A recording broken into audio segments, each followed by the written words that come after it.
Continuando con las rentabilidades empresariales, vamos a un ejercicio. Vamos a ver un ejemplo de cómo calcular la ecuación esencial del negocio, cómo calcular la RAN y cómo calcular el EVA. Permítame dirigirme hasta los números. Tenemos una empresa, la Ponderosa S.A., de la cual ya ustedes tienen información, que tiene unos activos totales, 4 millones en el año 16, 12 millones y más en el 17 y 11 millones bajó en el 18. Lo primero que vamos a hacer, porque vamos a considerar la utilidad operativa, vamos a considerar, la rentabilidad operativa, la tasa de interés y la rentabilidad del patrimonio. Para la tasa de interés, recordemos, es los intereses pagados entre la deuda. La rentabilidad operativa es la utilidad antes de intereses e impuestos entre los activos operativos. Y la rentabilidad del patrimonio es la utilidad antes de impuestos entre el patrimonio. Pero lo primero que vamos a hacer es pensar en los activos operativos. Es decir, de los total de activos vamos a escudriñar a ver cuál activo es no operativo. Vemos entre los activos corrientes el banco, que ya definimos por qué no debe ser operativo. Entonces, los activos totales le quitamos el banco, los bancos. Sin embargo, vamos a ir mirando retenciones de impuestos, cuentas por cobrar. Esta empresa no tiene inversiones en otro negocio, de tal manera de que el único activo no operativo en este caso es la cuenta bancos. Pero si hubiese inversiones en otra empresa o inversiones temporales, tampoco los consideraríamos como activos operativos. Y entonces miremos, aquí está el estado de situación, necesitamos la utilidad antes de intereses e impuestos o EBIT, que por las siglas en inglés, la utilidad antes de impuestos que la vamos a utilizar para la rentabilidad del patrimonio y la utilidad neta si queremos el ROE. Vamos a ir pensando en los rubros que vamos a utilizar para calcular las tres rentabilidades. La tasa de interés, la rentabilidad de activo operativo, la rentabilidad operativa y la rentabilidad del patrimonio. Entonces, pensemos primero en la tasa de interés. La empresa tiene unos efectos por pagar de 54.000 en el año 16, 3.868.958 en el 17 y otros en el 18. Pero también tiene otros pasivos no corrientes. Recordemos que la tasa de interés es un valor global que se paga por todos los deudas. Entonces tenemos que considerar la deuda de corto plazo y la deuda de largo plazo. En ese caso nos dio que la deuda total en el 16 eran 735.381, en el 17 3.896.000 y en el 18 3.753.000.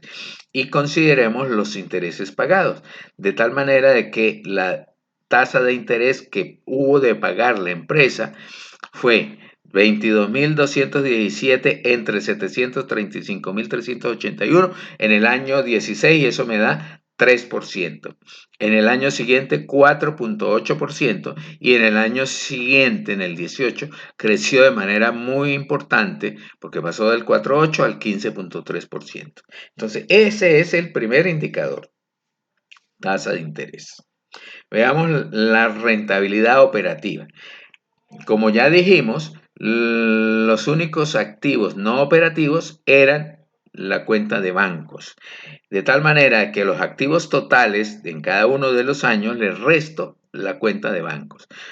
Por ejemplo, en el año 16 a los activos totales eran 4.057.659, restándole la cuenta de banco 412.651, me da unos activos operativos de 3.645.008 unidades monetarias. Si eso lo considero para hallar la rentabilidad operativa, debo dividir la utilidad antes de intereses de impuestos o EBIT, que es 282.897 entre 3.645.008 y me da una rentabilidad operativa del 7.8%, en el año 17 20.7% y en el año 18 28.5%.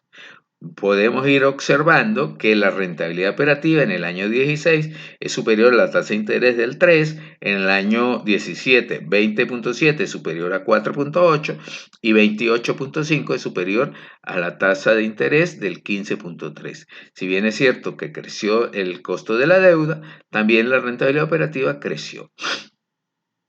Sin embargo, ahora miremos la rentabilidad del patrimonio. La rentabilidad del patrimonio es la utilidad antes de impuestos, es decir, utilidad antes de intereses e impuestos, le resto los intereses, me da la utilidad antes de impuestos. Si lo divido entre el patrimonio, me da en el primer año 12, en el segundo 22 y en el tercero 26. Fue creciendo, 12 casi dobla, 22 y un poco más en el último año 26. Sin embargo, en el año 16 pudiéramos ver que 3, que es la tasa de interés, es lo menor posible, la rentabilidad operativa 7.8 y la rentabilidad del patrimonio 12. En el año 17, 4.8 de la tasa de interés, 20.7 de la rentabilidad operativa y 22% de la rentabilidad del patrimonio. Estamos bien, pero en el año 18, por alguna cosa, 15% la tasa de interés, 28.5% la operativa y 26% la rentabilidad del patrimonio. Es decir, en ese año no se cumplió la ecuación esencial del negocio a lo interno. A lo interno por alguna cosa. Recordemos cuando dije que si la rentabilidad del patrimonio es superior a la tasa de interés, es muy posible que haya apalancamiento financiero. Por alguna razón, en este caso, en el año 18, para esa empresa, no hubo apalancamiento financiero suficiente. No hubo apalancamiento financiero, por cuanto la rentabilidad del patrimonio fue inferior a la rentabilidad operativa. Vamos a considerar un cuadrito. En el año 16, 3, 7, 8, 12. Bien, cumplido internamente. 17, 4, 8, 27, 22. También cumplió internamente. 18, lo que acabamos de decir. 15, 3, 28, 5, 26. No cumplió. Pero miremos a lo externo. A lo externo es el costo de capital entre 1 menos T. El costo de capital, ese dato no sé si lo he referido, no, me da que el TREMA debe ser 25.7, 14 y 19.3. En el año 2016, la rentabilidad del patrimonio fue 12 y el TREMA 25.7. Entonces, aunque internamente se veía bien, cuando se hizo la mirada a lo externo, vemos que la rentabilidad mínima era superior. Y entonces esa empresa, en ese momento, si no toma medidas, no está creando valor y por lo tanto no es sostenible. Si sigue así, no es sostenible en el tiempo. En el año 17 sí se cumplen todas las obligaciones.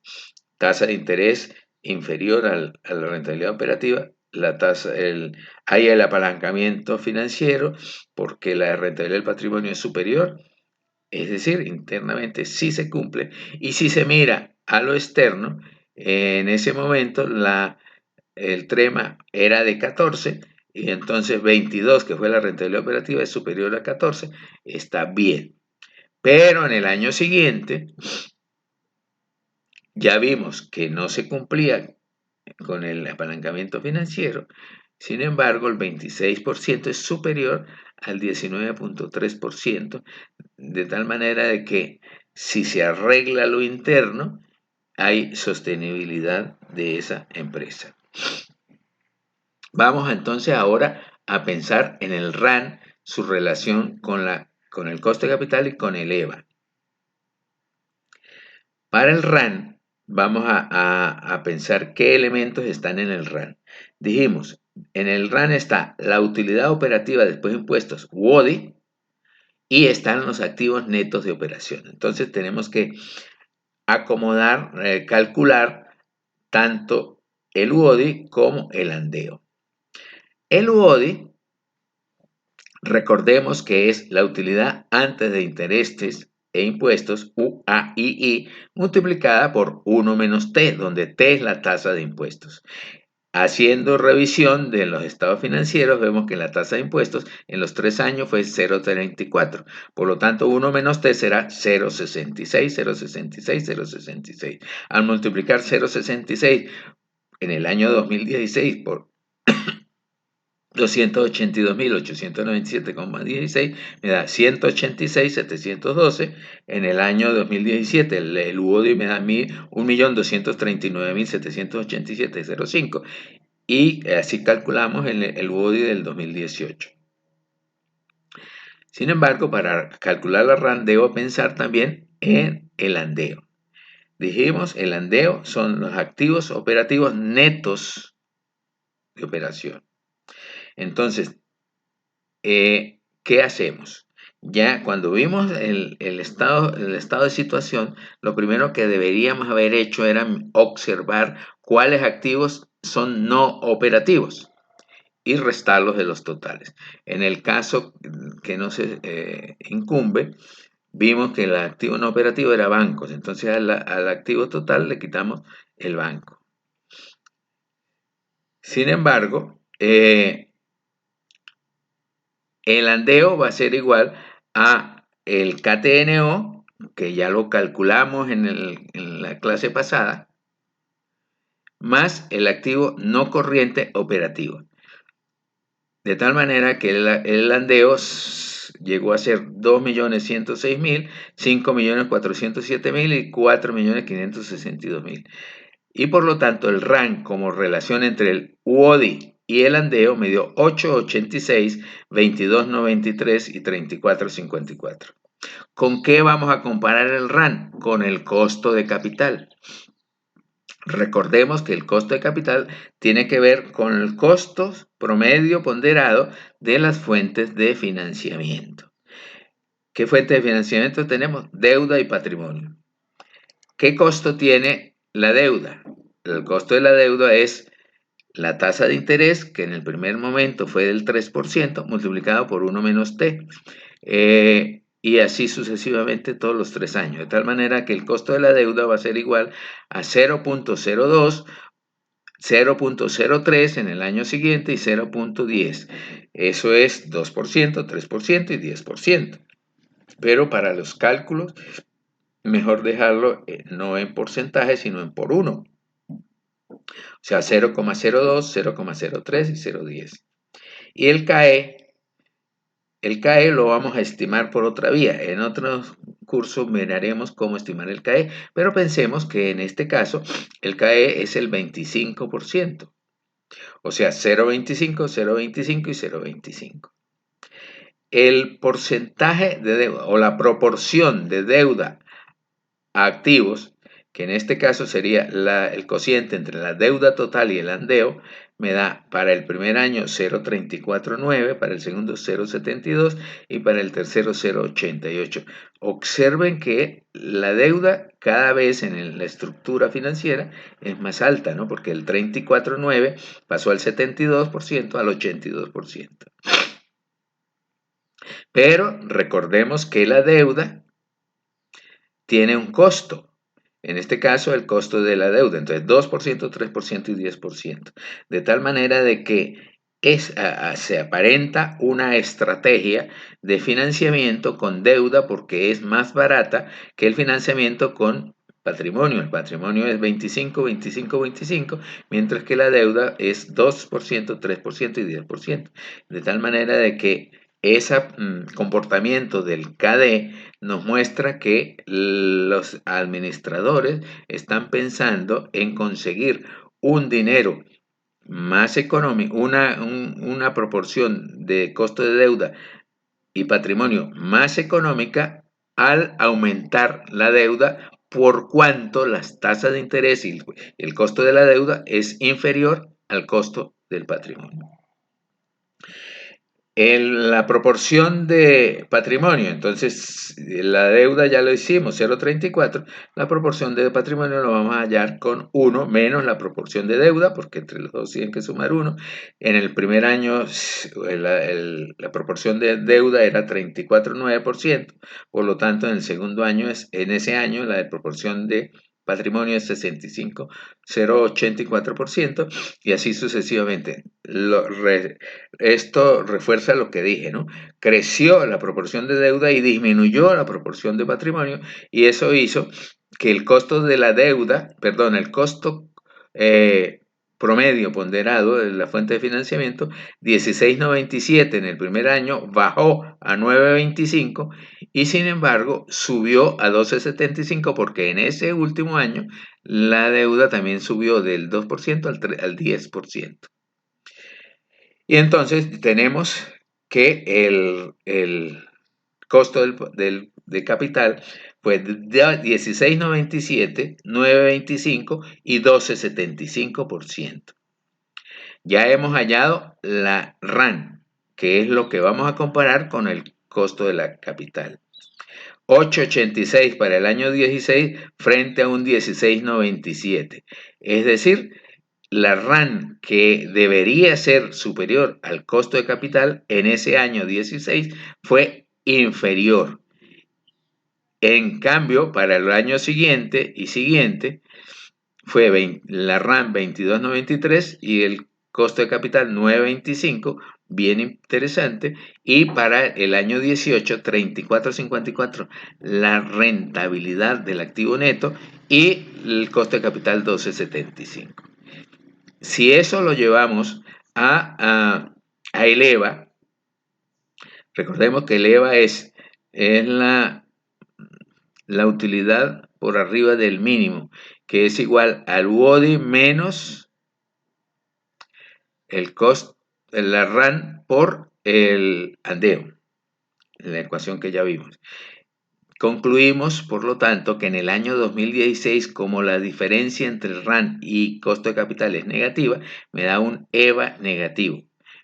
Sin embargo, en el 17 me da un EVA positivo y el 18 un EVA positivo. Pero observemos también que no solo son positivos en el 17 y 18, sino que en el 18 el EVA es superior a el 17. Quiere decir que están enfocados bien en cuanto al objetivo básico financiero.